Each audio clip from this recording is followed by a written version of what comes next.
ఆందోళన ఏంటంటే అన్న, ఇప్పుడు గవర్నమెంట్ రెగ్యులేషన్స్ని బైపాస్ చేసి ఫీడ్ రేట్లు పెంచటం అన్న, వీళ్ళు ఏదైతే చేస్తున్నారో అది ఒక ఇండస్ట్రీ కేటగిరీలో చేయాలి.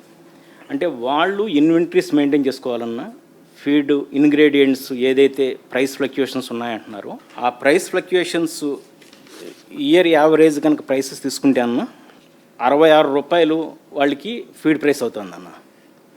అంటే ఇవాళ ఫీడ్ ప్రైస్ ఏం చెబుతున్నారంటే అన్న, వాళ్ళు ఫిష్ మీల్ పెరిగిందంటారు. అంటే 2 నెలలు క్యాప్చర్ ఫిషరీస్ హాలిడే ఉన్నప్పుడు, అంటే మన సముద్రంలో వేట 2 నెలలు ఉన్నదన్న. ఈ 2 నెలల బ్యాన్లో ఫిష్ మీల్ డెఫినెట్గా రేట్ ఎక్కువ ఉంటుందన్న. దాన్ని చూపించి బూచిగా చూపించి ఇవాళ ఫిష్ మీల్ రేటు ఇది అని చెప్పి చూపించి దాన్ని ఎక్స్ప్లాయిట్ చేయటం అన్నది. అంటే వీళ్ళు స్ట్రీట్ వెండర్స్ కాదన్నా, వీళ్ళు బజ్జీలు పకోడీలు వేసేవాళ్ళు కాదు. వీళ్ళు they have to maintain the inventory for a year. That is they have got the institutional finances.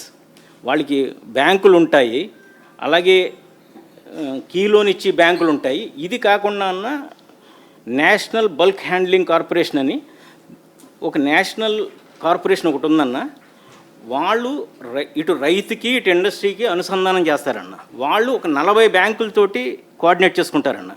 Suppose Prasad రాజు గారిది ఫీడ్ ఇండస్ట్రీ ఉందనుకోండి అన్న, ఆయన సంవత్సరానికి 20 కోట్ల రూపాయలు కొంటే కనుక ఆయనకి 10 కిలోమీటర్లో వాళ్ళు వేర్ హౌస్ మెయింటైన్ చేస్తారన్న.